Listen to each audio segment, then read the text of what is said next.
전북의 대형 유통업체 매출이 1조 원을 넘은 것으로 처음 공개됐습니다. 그러나 한 해 내는 지방세는 겨우 50억 원이고 정규직 직원 채용도 16%에 그쳤습니다. 지역에서 엄청난 돈을 쓸어가면서 지역에 대한 기여는 뒷전인 대형 유통업체 실태를 취재했습니다. 농촌진흥청에 대한 국정감사에서 직원들의 도덕적 해이와 농약 불법 유통이 심각한 것으로 드러났습니다. 전라북도가 강원도를 제치고 2023년 세계 잼버리 대회 유치에 나설 국내 후보 지역으로 선정됐습니다. 익산과 충남에 있는 백제 역사 유적의 세계문화유산 등재를 공식 선포하는 기념행사가 열렸습니다. 여러분 안녕하십니까? JTV 8시 뉴스입니다. 전북의 16군데 백화점과 대형마트 매출이 1조 원을 넘었다는 자료가 처음으로 공개됐습니다. 대형 유통업체는 전북에서 큰 돈을 벌지만 정규직 채용은 16%였고 지역 환원은 쥐꼬리에 그치고 있습니다. 보도에 하원호 기자입니다. 지난해 롯데백화점은 전북에서 3,200억 원의 매출을 올렸습니다. 하지만 전체 직원 1,627명 가운데 정규직은 108명에 그쳤습니다. 롯데백화점은 올해 2분기 지역 환원 몫으로 사랑의 열매와 정화활동 등에 390만 원을 썼습니다. 전라북도가 전주와 익산, 군산 등 16군데 백화점과 대형마트를 조사한 결과 지난해 매출이 1조 원이 넘었다는 첫 자료가 나왔습니다. 매출액은 현재까지 이제 공개를 영업비밀이라고 해서 지금 안 하는 부분이거든요. 시군 직원들이 마트별로 그렇게 파악을 한 것 같아요. 16군데 백화점과 대형마트의 매출은 1조 원을 넘었지만 직원의 정규직화는 16%로 80%가 넘는 직원을 비정규직으로 고용하고 있습니다. 지난해 이들 업체가 낸 지방세도 50억 원에 그쳤습니다. 대형 유통업체의 지역 환원이 쥐꼬리 수준입니다. 이번 기회에 이들 유통업체의 각성을 촉구해야 한다고 생각합니다. 유통산업발전법은 대규모 점포 개설 등록돼 자치단체장이 지역협력계획서를 제출받고 미진하다고 판단되면 보완 요청을 할 수 있습니다. 하지만 강제사항이 아니어서 유통업체의 지역협력은 기대치를 크게 밑돌고 있습니다. 그러나 지역 환원이 너무 적은 만큼 대형 유통업체의 사회공헌 유도와 지역업체 납품 권고, 그리고 지역은행의 주거래은행 선정 등을 지속적으로 점검해야 할 것으로 보입니다. JTB 뉴스 하원호입니다. 농촌진흥청에 대한 국정감사가 전북혁신도시 본청에서 열렸습니다. 농약 불법 유통과 농촌진흥청 직원들의 도덕적 해이가 심각한 것으로 드러났습니다. 김철 기자가 보도합니다. 새누리당 홍문표 의원은 국정감사장에 불법 유통되는 농약을 가져왔습니다. 홍 의원은 검증되지 않은 중국 살충제가 우리 농산물의 80%를 점령해 국민 건강이 위협받고 있지만 지난해 농촌진흥청의 불법 농약 적발은 단 2건에 그쳤다고 따졌습니다. 그 농산물은 또 우리가 먹어야 된다. 그럼 국민 건강이 어떻겠는가? 이거는 지금 보통 문제로 넘어가서는 안 됩니다. 워낙 비밀리에 점조직으로 이렇게 하다 보니까 앞으로도 지속적으로 경찰청이나 관세청 이런 유관 부서 지자체하고 합동 단속을 더 강화하고 농촌진흥청 직원들의 심각한 도덕적 해이는 지난해에 이어 또 도마 위에 올랐습니다. 2012년 이후 성매매와 아동 강제 추행 같은 범죄에 연루된 직원이 26명이었고 최근 5년 동안 출연금 연구비 부당 집행은 한 해 평균 2억 원이었습니다. 계속적으로 범죄 수사 통보가 1년에 한 26건 정도 되고 심지어는 성매매, 아동 강제추행 종류까지 나오는 등. 농진청은 또 직원 자녀 5명을 계약직 등의 형태로 뽑았다가 이후 무기계약직으로 전환해 특혜 논란이 일었습니다. 종자 로열티를 줄이기 위해 5년 동안 1,000억 원을 쏟아부었지만 5억 원밖에 벌어들이지 못한 점도 지적됐습니다. 다만 로열티 관련해서는 의원님 지적대로 그동안 많이 나갔습니다. 저희들이 계속 종자를 개발하고 보급하면서 꾸준히 줄어갈 것으로 생각을 하고. 어제 전북도청 국정감사 때 오전 질의를 빼먹고 오후 늦게 출석한 새정치연합 최규성 의원은 오늘도 1시간 넘게 지각 출석에 눈총을 샀습니다. JTB 뉴스 김철입니다. 국내 밭작물의 자급률이 평균 25% 수준에 머물고 있습니다. 농촌진흥청은 국내 밭작물의 자급률이 들깨 52%, 콩 29%, 땅콩 26%, 옥수수 4.5% 등 평균 25% 수준이라고 밝혔습니다. 농촌진흥청은 밭작물 자급률을 높이기 위해 한 해 100억 원 이상의 연구비를 사용하고 있습니다. 전라북도가 강원도를 제치고 2023년 세계 잼버리 대회 유치에 나설 국내 후보 지역으로 선정됐습니다. 최종 개최지는 2년 뒤 세계 스카우트 총회에서 결정됩니다. 정원익 기자입니다. 전라북도가 2023년 세계 잼버리 대회 유치에 성큼 다가섰습니다. 전라북도는 2023년 대회 유치에 나설 국내 후보지 선정 실사에서 경쟁 상대인 강원도를 제쳤습니다. 한국 스카우트연맹은 개최 후보지로 유력하던 강원도 고성이 아닌 전북의 새만금을 선택했습니다.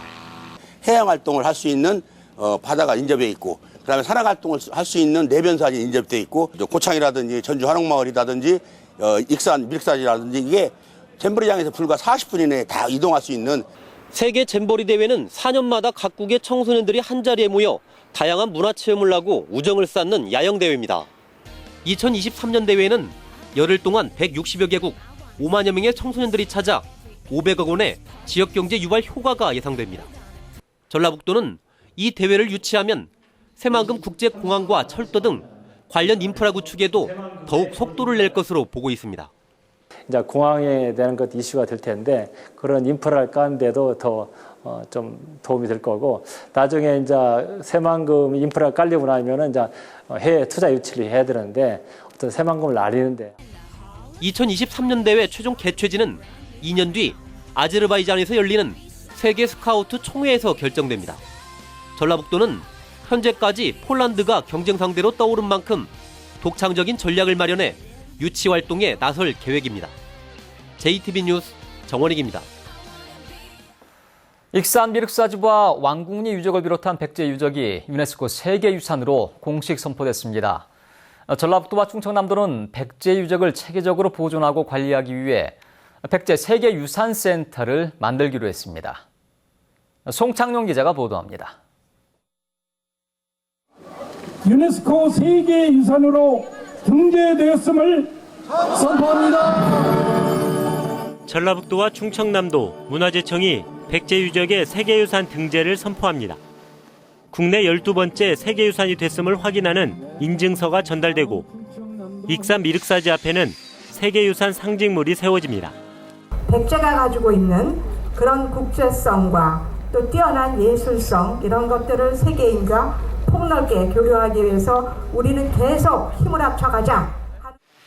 유네스코 세계유산으로 등재된 유적은 익산 미륵사지와 왕궁리 유적, 공주 공산성, 부여 능산리 고분군 등 모두 8곳입니다.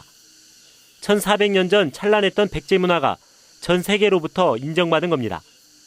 전라북도와 충청남도는 백제 유적을 체계적으로 보존하고 관리하기 위해 내년부터 백제 세계유산센터를 운영하기로 했습니다.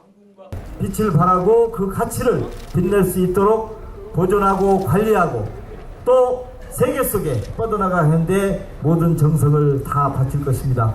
관광산업과 문화산업으로 연결을 하고 나아가서는 부족한 백제사와 백제학을 더 좀 체계적으로 연구하는 그런 좋은 토대가 되리라고 생각을 합니다.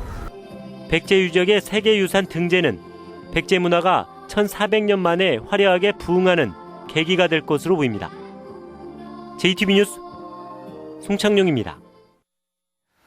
오는 2017년 한국에서 열리는 20세 이하 월드컵 개최 도시가 오늘 밤 늦게 결정돼 전주가 포함될지 관심을 모으고 있습니다. 국제축구연맹은 오늘 밤 9시부터 회의를 열고 전주 등 8개 도시 가운데 6개 도시를 개최 도시로 결정할 예정입니다. 전주는 국제축구연맹이 지난 1일부터 진행한 후보도시 실사에서 축구 열기와 관중 동원 능력 등에서 좋은 평가를 받은 것으로 알려졌습니다. 건강보험 심사평가원의 전북 지원 설치가 유력해졌습니다. 새정치연합 김성조 의원은 주무부처인 보건복지부 심의를 통과해 기획재정부의 최종 심의만 통과하면 건강보험 심사평가원 전북 지원이 설치된다고 밝혔습니다. 전북에 심사평가원 지원이 설치되면 광주를 오가는 불편이 사라지는 것은 물론 오남용에 따른 의료비 지출 감소와 병의원의 보건 의료정책 참여가 기대됩니다.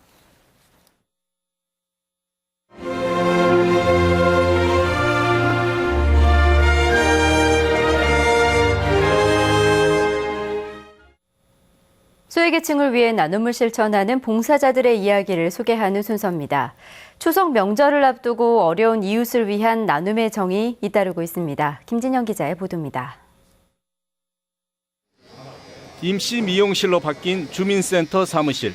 머리카락을 자르고 손질하는 자원봉사자들의 손놀림이 분주합니다. 점차 단정해져 가는 모습에 노인의 얼굴엔 환한 웃음꽃이 피어납니다. 머리 이쁘게 단장하게 잘라가지고 이쁘게 하면은 가족들도 더 머리 어디서 잘랐냐고 물어볼 것 같고 제가 원하는 대로 잘라주는 것 같아요. 추석을 맞아 머리 손질을 기다리는 노인만 50여 명이나 돼 봉사자들은 잠시도 일손을 멈출 수 없습니다. 어르신들 지금 추석을 맞이해서 좀 헤어스타일도 좀 멋지게 해드리고 추석 명절 잘 보내시라고 이렇게 머리 자르고 있습니다. 복도 한켠에서는 무료로 나눠준 돋보기 안경을 쓴 노인들이 글을 척척 읽어내려갑니다. 어두웠던 눈이 밝아지자 미소가 번집니다. 불편한 게 뭐가 많았어요? 많았죠. 잘 안 보이니까. 근데 안경을 돋보기를 쓰니까 좀 밝게 보여요. 반찬을 싸던 봉사들이 혼자 사는 국수님 할머니 집을 찾았습니다. 봉사들이 배달해준 김치를 받아둔 국수님 할머니는 추석 동안 반찬 걱정을 덜게 됐다며 반가워합니다. 감사해요. 김치 맛있게 담아줘서 고마워요. 누가 와서 나는 쳐다보는 사람도 없는데 그렇게 해줘서 너무 고맙더라고요. 이웃들의 관심과 사랑이 잇따르면서 소외 계층들이 외롭지 않는 추석 명절을 보낼 수 있게 됐습니다. JTB 뉴스 김진형입니다. 호남 고속철도 개통 이후 호남선과 전라선의 입석 이용객이 크게 늘어났습니다. 새정치민주연합 강동원 의원이 코레일의 자료를 분석한 결과 지난 4월 호남 고속철도가 개통한 뒤 호남선과 전라선의 입석 이용객은 한 달 평균 66만 4천 명과 25만 3천 명으로 1년 전에 비해 각각 3.6배와 3.2배 늘었습니다. 강동원 의원은 열차 편수가 적고 좌석이 부족해 입석 승객이 크게 늘었다며 내년 상반기에 수서발 고속철도를 개통할 때 호남선과 전라선 KTX 노선을 크게 늘려야 한다고 주장했습니다. 전북환경운동연합 등 전북 20개 시민사회단체가 새만금 지방환경청 앞에서 기자회견을 열고 생태환경이 우수한 백석제에 병원을 지으려는 계획을 즉각 철회하라고 촉구했습니다. 이들은 전북대 병원장과 기획예산처가 백석제 부지 변경 가능성을 시사한 만큼 부지 변경이 곧 사업 포기라고 주장해온 군산시의 설명이 거짓임이 드러났다고 주장했습니다. 환경단체는 또 새만금 환경청에 멸종 위기종인 동미나리와 양뿔사초 등이 서식하고 있는 백석제에 대한 보존 대책을 마련하라고 요구했습니다. 국민연금공단 기금운용본부 이전을 계기로 전북의 금융산업을 육성하기 위한 조례가 만들어졌습니다. 조례에는 기금운용본부 정주 여건 조성과 금융센터 건립 환경 조성, 금융 인력 양성 등 6가지의 금융산업 육성 방안을 담고 있습니다. 전라북도는 조례에서 규정한 사항들을 논의하기 위해 금융 전문가들로 구성된 금융산업발전위원회를 만들 계획입니다. 완주 용진농협이 전주시 효자동의 로컬푸드 직매장 2호점을 개장했습니다. 용진농협의 로컬푸드 2호점은 450제곱미터의 매장을 갖추고 있고 560여 농가가 농산물을 출하하고 있습니다. 완주 용진농협은 지난 2010년 용진면에 전국에서 처음으로 로컬푸드 매장을 개장했고 올 상반기 45억 8천만 원의 매출을 기록했습니다. 추석 연휴에 119로 전화하면 응급 환자를 이송할 수 있을 뿐만 아니라 문을 연 병의원과 약국을 안내받을 수 있습니다. 전라북도 소방본부는 추석 연휴에 119로 전화하면 문을 연 당직 의료기관과 당번 약국을 안내받고 환자 상태에 따라 구급차를 지원받을 수 있다고 밝혔습니다. 전주 완산경찰서는 음주운전 사고를 일반 사고로 속여 보험금을 타내는 수법에 보험 사기 10건을 적발해 44살 정모 씨 등 모두 11명을 불구속 입건했습니다. 이들은 음주운전을 하다 사고가 나 보험사에서 자기 차량 수리비를 받을 수 없게 되자 보험사의 일반 사고로 위장 접수해 많게는 200여만 원을 챙긴 혐의입니다.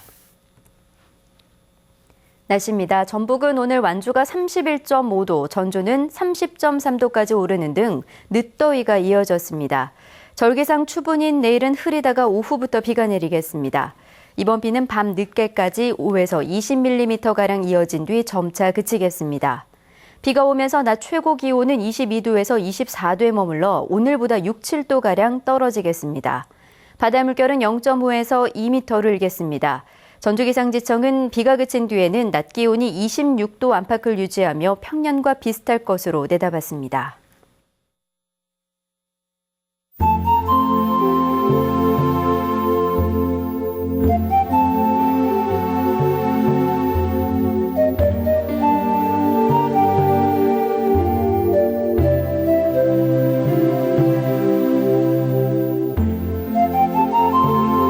소식입니다.